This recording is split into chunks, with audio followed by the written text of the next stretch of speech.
Assalamualaikum warahmatullahi wabarakatuh. Perkenalkan, nama saya Cindy Gravita Demilen, NPM 1901061010 dari D3 Akuntansi. Saya di sini ingin menyampaikan sebuah materi yang berjudul PPN dan PPNBM. Oke, lanjut aja tentang materi PPN dan PPNBM. Sebenarnya PPN dan PPNBM itu sama aja, sama-sama pajak pertambahan nilai, cuma yang satunya ada kualifikasi untuk barang mewah. Dari pengertian umumnya, PPN dan PPNBM itu merupakan pajak atas konsumsi BKP atau barang kena pajak atau JKP, jasa kena pajak, di dalam daerah kepabeanan oleh orang pribadi atau badan. Lanjut, ada objek PPN menurut pasal 4 Undang-Undang tentang PPN. Itu yang pertama ada oleh pengusaha dan oleh badan. Yang oleh pengusaha, yang pertama penyerahan BKP dalam daerah pabean, penyerahan JKP, penyerahan aktiva bekas, dan ekspor BKP. Sementara oleh orang atau badan, yang pertama ada pemanfaatan BKP tidak berwujud dari luar daerah pabean, yang kedua pemanfaatan JKP dari luar daerah, yang ketiga membangun sendiri, yang keempat ada impor BKP.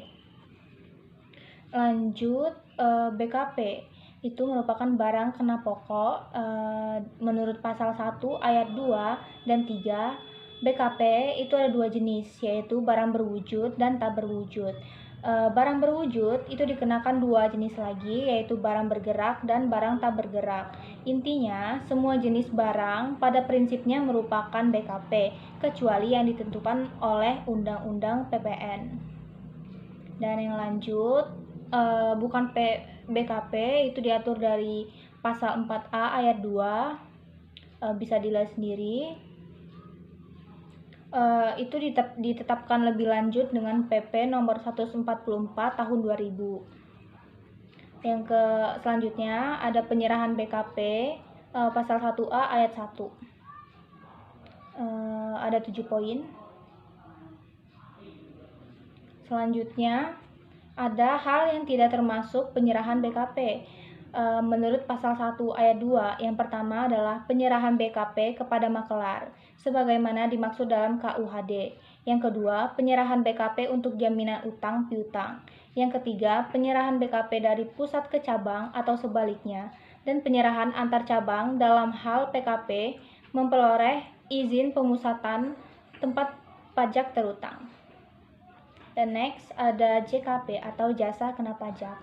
Jasa kena pajak diatur dalam pasal 1 ayat 5 dan 6. Jasa sendiri adalah setiap kegiatan pelayanan berdasarkan perikatan atau perbuatan hukum yang menyebabkan suatu barang, fasilitas, kemudahan atau hak tersedia untuk dipakai. Semua jenis jasa pada prinsipnya merupakan JKP, kecuali sama seperti BKP yang ditentukan lain oleh Undang-Undang PPN. Dan lanjut, ada bukan JKP, itu diatur dalam pasal 4A ayat 3. Jasa-jasa seperti pelayanan medis, pelayanan sosial, pengiriman surat dengan perangko, perbankan, asuransi, keagamaan, pendidikan, dan sebagainya. Dan next, ada kewajiban PKP. Diatur dalam pasal 3A ayat 1 dan 2. Yaitu pengusaha yang melakukan yang pertama penyerahan BKP dalam daerah pabean, dan yang kedua penyerahan JKP dalam daerah pabean, dan yang ketiga ada ekspor BKP. Termasuk pengusaha kecil yang memilih untuk dikukuhkan menjadi PKP, melaporkan usaha untuk dikukuhkan sebagai PKP, memungut, menyetor, melaporkan, dan membuat faktur pajak. Next, tarif PPN dan PPNBM sebenarnya sama. Tarif PPN adalah 10%, dan tarif PPN untuk 0% ditetapkan atas barang ekspor barang kena pajak atau BKP berwujud, ekspor BKP tidak berwujud, dan ekspor jasa kena pajak. Sedangkan tarif PPNBM adalah paling rendah 10% dan paling tinggi 200%. Tarif PPNBM atas ekspor BKP yang tergolong mewah adalah 0%. Next, PPN tidak dipungut atau dibebaskan. Ini diatur dalam pasal 16B sebagaimana kegiatan di kawasan tertentu atau tertentu dalam daerah pabean. Yang kedua, penyerahan BKP tertentu atau penyerahan JKP tertentu. Yang ketiga, impor BKP tertentu. Yang keempat, pemanfaatan BKP tidak berwujud tertentu dari luar daerah pabean. Dan yang kelima, pemanfaatan JKP tertentu dari luar daerah pabean. Ini diatur lagi dengan peraturan pemerintah PP 146 maksudnya tahun 2000 dan PP 12 tahun 2001 sampai PP nomor 46 tahun 2003. Next. Nah, di sini bisa dilihat objek PPNBM pasal 5 Undang-Undang PPN itu dikenakan sekali. Ada dua, yaitu penyerahan BKP mewah dan impor BKP mewah. Dan penyerahan BKP mewah itu oleh pengusaha yang menghasilkan BKP mewah. Ada dua, yaitu di dalam daerah pabean dan yang satunya dalam lingkungan perusahaan dan pekerjaannya.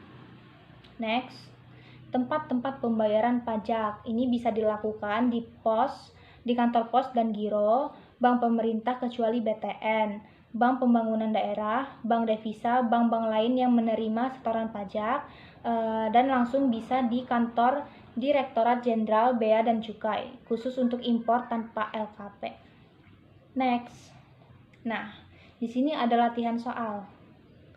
Soalnya seperti ini. Misalnya, Bapak Ahmad merupakan seorang pengusaha di bidang produksi film.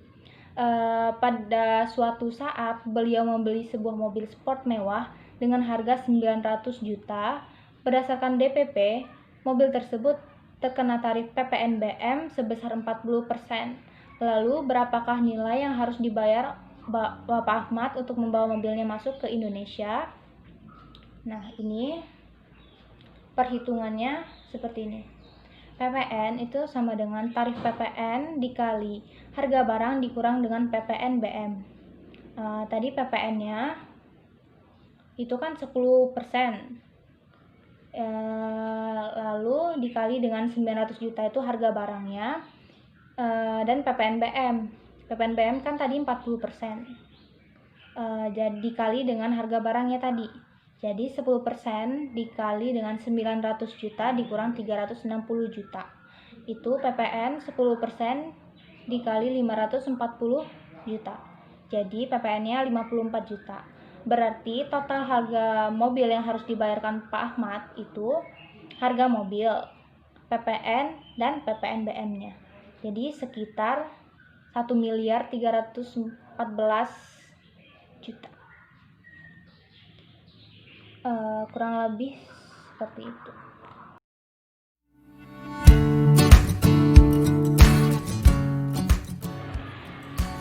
Sekian informasi dari saya ucapkan terima kasih. Wassalamualaikum warahmatullahi wabarakatuh.